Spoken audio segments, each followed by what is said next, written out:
Bayi Cireman, tempatnya ngobrol santai tapi tetap penuh. Kali ini kita bakal bahas topik yang penting banget buat dunia kerja, yaitu K3 atau kesehatan dan keselamatan kerja. Sering banget nih orang-orang menganggap remeh soal K3, padahal ini menyangkut keselamatan dan kesehatan kita di tempat kerja loh. Makanya kita bakal bahas tuntas hari ini, dan kita nggak berdua loh, karena kedatangan narasumber yang ahli di bidangnya, yaitu Bapak Rahmat, seorang dosen sekaligus ahli di bidang K3 yang siap berbagi wawasan buat kita semua. Nah, selamat pagi Pak Rahmat, terima kasih sudah meluangkan waktunya ya buat ngobrol bareng kita hari ini. Selamat pagi juga Dea dan Haikal.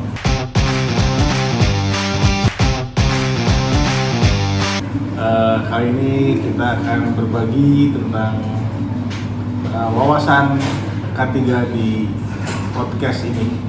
Semoga bermanfaat untuk kalian semua. Nah pastinya Pak, sebelum kita masuk lebih dalam, mungkin banyak nih teman-teman di luar sana yang masih bertanya-tanya, sebenarnya K3 itu apa sih? Yuk langsung kita tanyakan aja ke narasumber kita ini. Jadi K3 itu menurut keilmuan itu adalah kesehatan keselamatan kerja, yaitu semua ilmu dan penerapannya untuk pencegahan atau untuk mencegah terjadinya kecelakaan kerja, penyakit akibat kerja, kebakaran, peledakan, dan pencemaran lingkungan. Nah, di dalam bidang K3 itu sendiri ada dua konsep. Yang pertama adalah K3 konsep lama dan K3 konsep baru. Itu. Wah, berarti K3 ini punya peran penting banget ya teman-teman untuk keselamatan para pekerja. Lalu, apa perbedaan K3 konsep lama dan konsep baru? Perbedaannya itu antara K3 konsep lama dan konsep baru. Kalau konsep lama itu si pekerja itu dia mempunyai gambaran bahwa kecelakaan itu adalah berupa nasib sial gitu kan. Nasib sial merupakan resiko yang dia terima selama dia bekerja. Nah, kemudian yang kedua, itu tidak perlu berusaha untuk mencegah karena masih banyak pengganti pekerja-pekerja yang akan bekerja di situ. Nah, tetapi kalau konsep K3 baru, yaitu adalah memang satu, memandang kalau kecelakaan itu bukan sebuah nasib, tetapi mereka memandang kalau kecelakaan itu pasti ada sebab dan akibat, seperti itu. Nah, faktor-faktor diantaranya adalah yang menyebabkan dari kecelakaan itu 80-85% itu dari personal, dari faktor personal, dan kemudian 15% sampai dengan 20% itu penyebabnya dari faktor lingkungan. Itu. Nah, kemudian kedua, yaitu adalah kecelakaan selalu menimbulkan kerugian yang sangat banyak. Contohnya diantaranya adalah berhentinya beroperasi si suatu produksi. Itu kan pasti akan menyebabkan kerugian-kerugian. Diantaranya adalah kerugian waktu, kemudian ya banyaklah kerugian-kerugian yang didapat di situ. K3 nih Pak, sebenarnya apa sih tujuan utama dari kesehatan dan keselamatan kerja? Jadi tujuan dari K3 itu sendiri itu sebenarnya sudah ada di Undang-Undang Nomor 1 Tahun 1970, yaitu adalah tentang keselamatan kerja.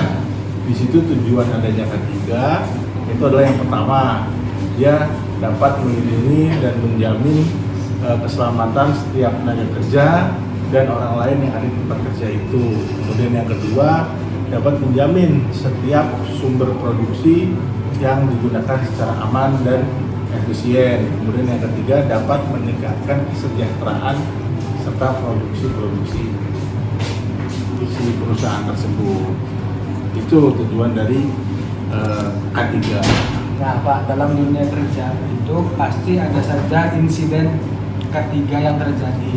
Nah, menurut Bapak, insiden seperti apa yang sering terjadi dan apa saja contohnya? Insiden K3 dapat berupa kecelakaan atau insiden yang mengakibatkan cedera, sakit, atau kerusakan properti. Kemudian insiden K3 juga dapat berupa near miss yang merupakan kecelakaan yang hampir terjadi tetapi berhasil dihindari. Kemudian yang ketiga adalah insiden dapat berupa kejadian yang menimbulkan kerugian finansial dan operasional. Kemudian yang terakhir itu insiden ketiga juga dapat berupa kejadian yang mendorong prosedur atau perubahan dalam manajemen proyek. Contoh dari insiden ketiga itu adalah yang pertama itu kebocoran bahan kimia di fasilitas industri yang basisnya kimia. Kemudian yang kedua adalah contoh dari Nermis, yaitu adalah kebakaran yang berhasil dipadamkan sebelum merugikan semua properti. Jadi kebakaran, misalkan contohnya kebakaran, kemudian dari karyawannya dia bisa mengendalikan dengan menyemprotkan apa. Nah itu Nermis ya, hampir kebakaran tapi dia tidak langsung menyebar. Kemudian cairan kimia tumpah di lantai, tapi itu juga langsung dibersihkan sebelum terjadinya kecelakaan, dapat jatuh atau apa, terpleset dan seterusnya. Dalam K3 Pak, itu ada yang namanya resiko. Bisa dijelaskan Bapak apa itu resiko dari K3? Di dalam K3 tentu mempunyai resiko. Apa itu resiko? Resiko adalah potensi kerugian yang dapat terjadi akibat bahaya atau kegagalan fungsi di tempat kerja. Resiko K3 juga dapat berupa kecelakaan atau penyakit yang membahayakan keselamatan dan kesehatan kerja. Resiko K3 itu dapat terjadi pada siapa saja yang terlibat di lingkungan kerja sebagai karyawan, kontraktor, dan pelanggan, konsumen, atau wilayah sekitar yang ada di area tempat bekerja. Itu untuk mengelola resiko K3, jadi perusahaan itu dapat melakukan penilaian risiko. Nah, kemudian untuk penilaian risiko sendiri adalah serangkaian pendekatan sistematis untuk mengidentifikasi dan mengendalikan bahaya sesuai dengan ruang lingkupnya. Jadi kalau misalkan di area industri gitu ya, di area industri bahan kimia. Nah untuk penilaian risikonya ya kita menilai bahan kimia yang mudah meledak, bahan kimia yang tidak mudah meledak, bahan kimia yang tidak tahan panas. Nah itu otomatis harus dipisah-pisahkan tempatnya dan kita harus menilai menggunakan penilaian risiko K3 seperti itu. Nah langkah-langkah pengendalian risiko K3 itu sendiri ada 5. Yang pertama adalah eliminasi yaitu menghilangkan sumber atau aktivitas yang berbahaya. Kemudian yang kedua, substitusi yaitu adalah mengganti komponen bahaya dengan yang lebih aman. Kemudian yang ketiga adalah perancangan, yaitu memodifikasi komponen-komponen pekerjaan yang berbahaya menjadi tidak berbahaya atau lebih aman. Kemudian yang keempat adalah administrasi, yaitu melakukan pembuatan SOP, aturan, dan sebagainya. Nah, kemudian yang kelima, ini yang paling terpenting, yaitu adalah menggunakan atau menyediakan APD, alat pelindung diri. Itu. Apakah ada undang-undang tentang keselamatan para pekerja? Oh, tentu ada dong. Dasar hukumnya, yang pertama adalah keselamatan kerja. Itu diatur di Undang-Undang Nomor 1 Tahun 1970. Kemudian yang kedua adalah tentang kesehatan. Itu adalah diatur juga dalam Undang-Undang Nomor 23 Tahun 1992. Nah, kemudian yang ketiga itu ketenaga kerjaan.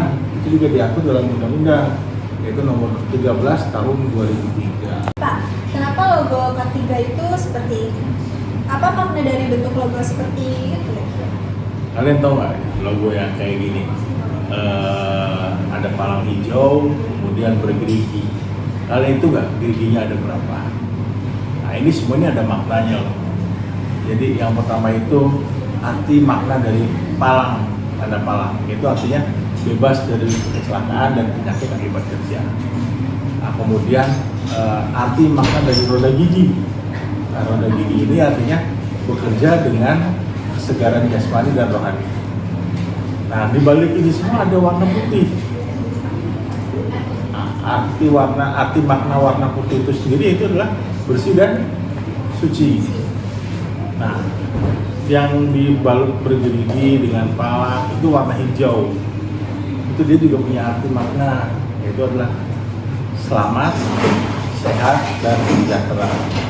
Nah, geriginya coba kalian hitung ada berapa geriginya. 1, 2, 3, 4, 5, 6, 7, 8, 9, 10, 11. Nah, artinya makna dari 11 gerigi roda itu yaitu adalah 11 bab undang-undang nomor 1 tahun berapa tadi? 1970, yaitu tentang keselamatan kerja. Tadi sempat disinggung tentang akibat kecelakaan kerja. Pengertian dari kecelakaan kerja itu apa sih, Pak? Pengertian dari kecelakaan kerja itu yaitu adalah suatu kejadian atau suatu keadaan yang tidak direncanakan, tidak juga diinginkan, dan tidak diduga sebelumnya, yang terjadi sewaktu-waktu dan mempunyai sifat merugikan terhadap manusia maupun mesin. Jadi di dalam latar belakang kecelakaan itu juga ada yang namanya kondisi tidak aman dan tindakan tidak aman, atau biasa disebut dengan unsafe condition dan unsafe action. Nah, spill dikit dong Pak, apa sih unsafe condition dan unsafe action? Unsafe condition itu adalah suatu kondisi lingkungan kerja yang tidak memenuhi standar keselamatan dan kesehatan kerja, serta kondisi tersebut dapat membahayakan para pekerja dan berpotensi menyebabkan kecelakaan kerja. Itu unsafe condition tersebut juga dapat terjadi karena kurangnya pemeliharaan, pemantauan, dan perencanaan dari si pengelola tempat kerjanya. Nah, contohnya yang pertama adalah peralatan kerja yang rusak, tidak terawat, dan tidak sesuai. Kemudian yang kedua, lantai licin. Yang ketiga, pencahayaan yang buruk atau tidak memadai. Kemudian yang keempat, yaitu adalah ventilasi yang kurang, ventilasi yang buruk, seperti itu. Dan kelima adalah kebisingan. Serta yang keenam, kabel-kabel listrik yang terkelupas. Yang ketujuh, APD atau alat pelindung diri yang tidak efektif.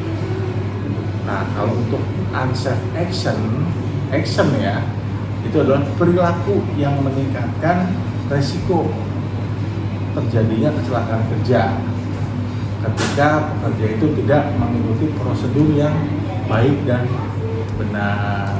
Nah, untuk unsafe action itu sendiri sebetulnya dapat dikurangi, yaitu dengan meningkatkan pengetahuan si para pekerja. Tuh, nah sehingga si para pekerja memahami tuh, ya kan? Nah, contohnya apa? Yaitu contohnya yang pertama adalah bekerja tanpa izin. Ya kan? Kalau misalkan pengetahuan dia yang paham itu kan yang itu, ya dia akan bekerja sesuai dengan instruksinya, sesuai dengan SOP-nya. Yang kedua adalah tidak menggunakan alat pelindung diri. Yang ketiga, membuang sampah sembarangan. Yang keempat, bekerja sambil bercanda. Kemudian yang kelima, mengerjakan pekerjaan yang tidak sesuai dengan keterampilannya. Jadi bisa apa, kemudian apa, keahliannya apa, dia mengerjakannya apa. Jadinya tidak sesuai. Kemudian menggunakan peralatan yang tidak standar. Itu jadi perbedaan antara unsafe condition dan unsafe action. Apa sih Pak penyebab dari kecelakaan kerja itu?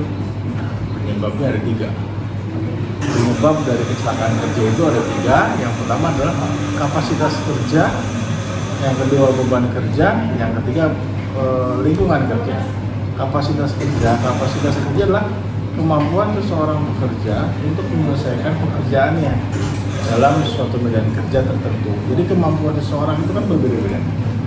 Ya, ada 5 itu tergantung pada keterampilannya, keserasiannya, status gizinya, kemudian status kesehatannya, jenis kelamin, usia, dan ukuran tubuh.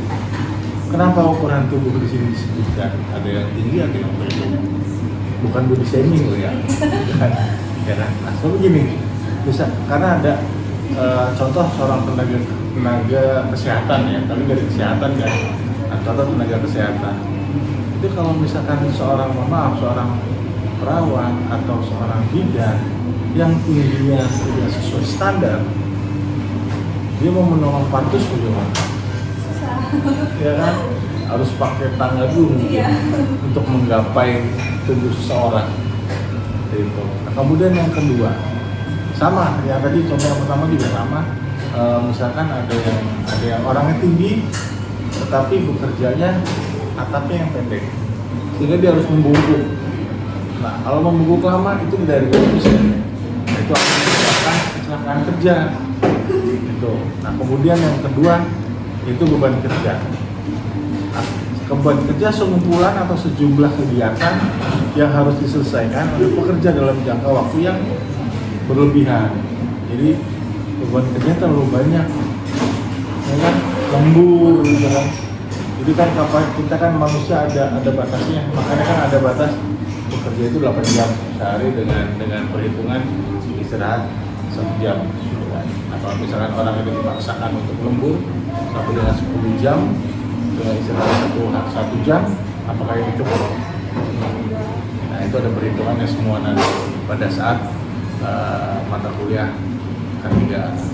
Kemudian yang terakhir, yang ketiga, yaitu adalah lingkungan kerja. Lingkungan kerja bila lingkungannya tidak memenuhi syarat atau dapat mempengaruhi kesehatan kerja, dapat menimbulkan kecelakaan kerja, yang akibat hubungan kerja, itu bisa jadi penyebab kecelakaan. Contoh nih, lingkungan kerja, lingkungannya panas, pengap, ya, ventilasinya kurang. Bagaimana bekerja? Otomatis kalau udah gerak, APD buka kan? Safety ya? Itu dicontohnya seperti itu. Oke, kita kan dari prodi kesehatan masyarakat nih Pak. Nah, di kesehatan masyarakat itu kan ada keminatan K3 ya? Nah, potensi setelah lulus bekerja itu bagaimana Pak? Nah, jadi potensi setelah lulus itu bekerjanya lebih luas deh. Selain di institusi pemerintahan, juga banyak, ada di institusi BUMN juga ada, kemudian di swasta juga banyak. Nah, di antaranya swasta itu bisa di rumah sakit, kemudian bisa di industri, bisa di pertambangan, bisa di migas, itu jauh lebih banyak.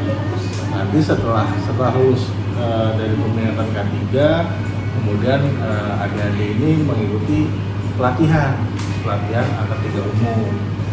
Itu jadi pelatihan ahli kesehatan kerja umum. Nanti itulah yang sebagai SIM.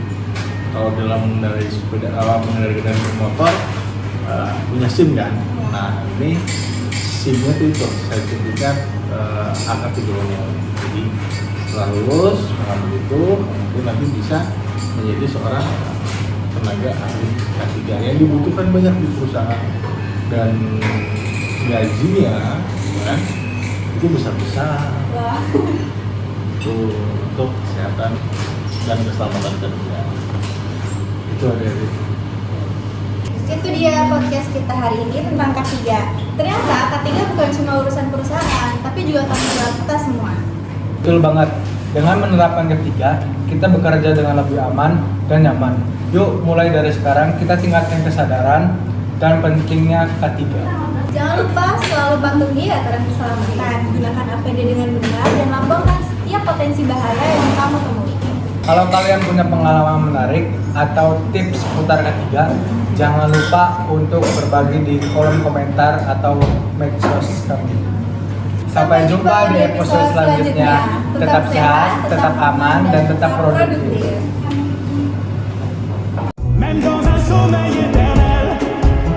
Sebisanya Ikal aja dah ngomongnya dah. Tentunya bisa.